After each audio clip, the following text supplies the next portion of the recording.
Elephanta caves. यहाँ आने से पहली नज़र में ऐसा ही लगता है कि बस पुराने ज़माने की कुछ पुरानी इमारतें बची है यहाँ, लेकिन इसके साथ एक और चीज़ भी मिलती है, एक कहानी।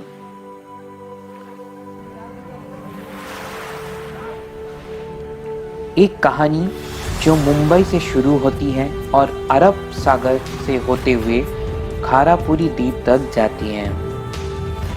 Ferry runs at regular intervals of 30 minutes from Gateway of India to Elephanta Caves Island. It takes 1 hour to reach Elephanta Caves Island. During the journey, you will surely enjoy the seagulls chasing you. Wow!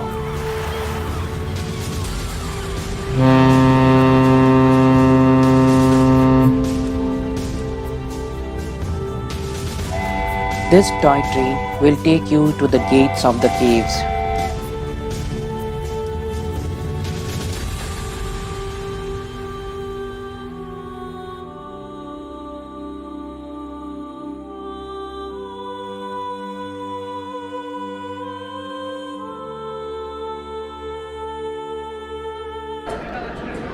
ये जो caves है इसका नाम Elephanta caves क्यों बोलते हैं इसको Elephanta caves?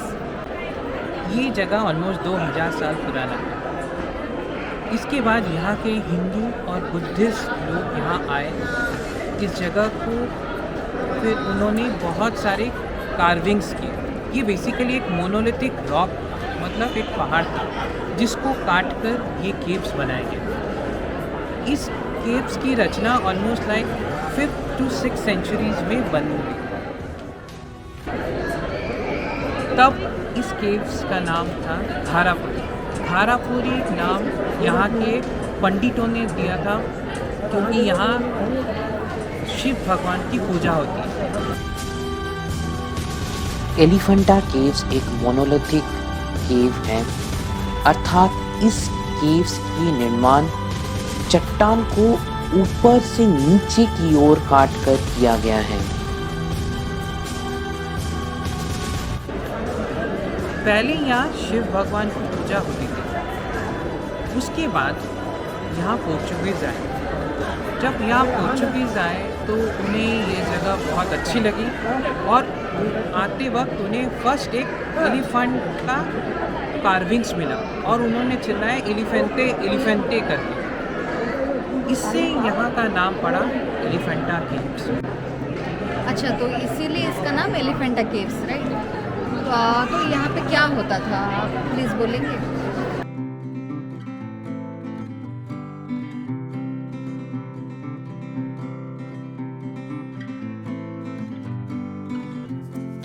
This is the famous Shiva Nataraja carving. Andakasura was born when Lord Shiva opened his third eye, while Parvati closed his eyes from behind in a playful mood. ऐसा माना जाता है कि केवल शिव भगवान ही उसे मार सकते थे और यदि उसके रक्त की एक बूंद भी जमीन पर गिर जाए तो उस बूंद से कई असुर पैदा हो जाएंगे। This carving depicts the killing of Andakasura. यह वह शिव मंदिर है जहाँ 5वीं और 6ठी शताब्दियों से हिंदू लोग शिव भगवान की पूजा करते हैं। आज भी यहाँ शिवरात्रि के दिन शिव भगवान की पूजा की जाती है। आप लोगों को यही लग रहा है ना कि मैं आपको ये टूटी फूटी इमारतें क्यों दिखा रहा हूँ। कुछ के हाथ नहीं है, कुछ के पैर नहीं है, और ऐसा करने वाला कौन है? पोर्चुगीज़ को हिंदू भगवान से बहुत जलन है। उन्होंने यहाँ आके इतने सारे कार्विंग्स देखे और यहाँ पे देखे कि यहाँ के लोग इन्हें पूजते हैं तो उन्हें बहुत जलन है। और उन्होंने क्या किया, इन पेंटिंगों और इन कार्विंग्सों के ऊपर शूटिंग प्रैक्टिस करना शुरू कर दिया। तो हजारों गोली इनके ऊपर दागे गए और इसी तरह उन्होंने इस जगह को खंडित करने का कोशिश किया। यह देवी पार्वती शिव भगवान के साथ विवाह समारोह के दौरान दाहिनी ओर खड़ी है। विवाह के बाद माता पार्वती भगवान शिव के बाईं ओर खड़ी होंगी क्योंकि हमारा हृदय हमारे बाईं ओर है। यह मूर्ति राजा भागीरथ की कड़ी तपस्या दर्शाती है जो कि उन्होंने शिव भगवान को प्रसन्न करने के लिए किया था ताकि गंगा जो कि तपोवन में रहती थी वो धरती पर आ जाए। This is the famous Trimurti carving. From right hand side it is Lord Brahma possessing the lotus flower, and extreme left hand side it is Lord Shiva possessing the cobra snake. This is also the official symbol of Maharashtra tourism.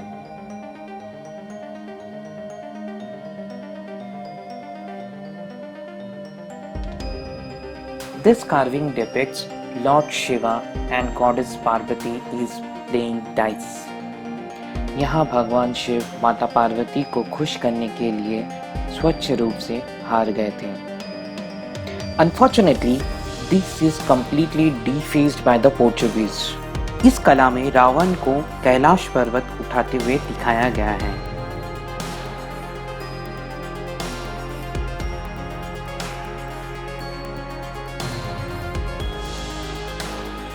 All these artwork was the target and destroyed by Portuguese.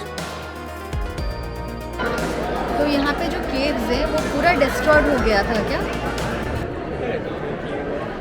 Portuguese लोगों का ये मानना था कि अगर हम इन मूर्तियों का पैर, हाथ और डिफेस कर देंगे तो यहाँ कोई पूजा नहीं करेगा। तो इसीलिए इन लोगों ने सारे मूर्ति, पिलर्स, यहाँ के जो पिलर्स हैं उन लोगों ने इसको नीचे से तोड़ दिया ताकि उनको लगे कि पूरा जो केव है वो ऊपर से नीचे आ जाए, लेकिन ऐसा नहीं हुआ क्योंकि उनको पता नहीं था ये मोनोलिथिक पहाड़ है और इसका जो निर्माण किया गया है वो ऊपर से नीचे तक किया गया है। फिर इसके बाद क्या हुआ? फिर इसके बाद यहाँ ब्रिटिशर्स लोग आए और उन लोग जब यहाँ आए उनको ये जगह बहुत ही अच्छा लगा और उन्होंने इसे प्रोटेक्ट करना चाहा। और फिर यहाँ के जो हिंदू लोग थे तो ब्रिटिश लोगों के पास उन्होंने एक अर्ज़ी दी कि हम लोग यहाँ पूजा कर सकें। तो यहाँ हर शिवरात्रि के दिन यहाँ की जो शिव लिंग है उन्हें पूजा किया जाता है। केव नंबर 2 मुख्य रूप से राजा महाराजाओं के रहने के लिए बनाई गई थी।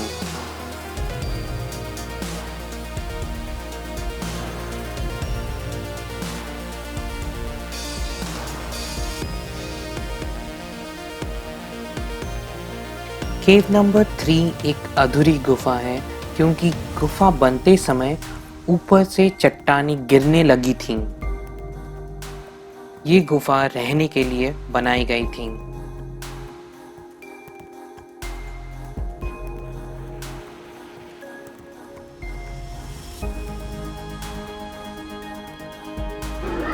ये क्या है? ये बेसिकली एक सुरंग है। यहाँ से लोग आवाज़ देते थे जो कि दूसरे गुफा में ज्वाइन होता है, तो यहाँ से आवाज़ देते थे और दूसरी गुफा में सुनाई देता था। केव नंबर 4 भी एक विहारा है जो कि रहने के लिए बनाया गया था। केव नंबर 5 के अंदर जाना मना है क्योंकि यहाँ पत्थर गिरती रहती है।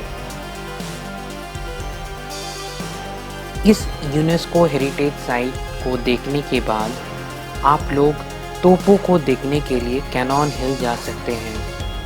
कैनॉन हिल जाने के लिए आप लोग को 2 किलोमीटर की ट्रैकिंग करनी पड़ेगी जो कि एलिफेंटा केव्स की गेट के ठीक बगल से ही शुरू होती है।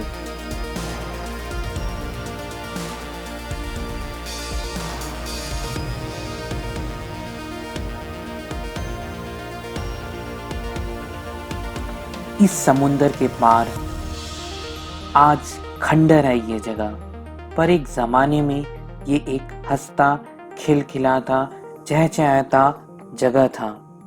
जिन लोगों ने इतनी सोच समझकर, इतनी दूर दृष्टि से और इतनी मेहनत से इस केव्स को बनाए होंगे, क्या उन्होंने कभी सपने में भी सोचा था कि एक दिन उनकी इतनी सारी किए जाने वाली मेहनत ऐसे बिखरी पड़ी होगी? आज इन स्मृतियों ने मेरा अगला पड़ाव चुन लिया है। मैं इन हजारों साल पुरानी इतिहास की खोज में अपना मैप निकाल चुका हूँ।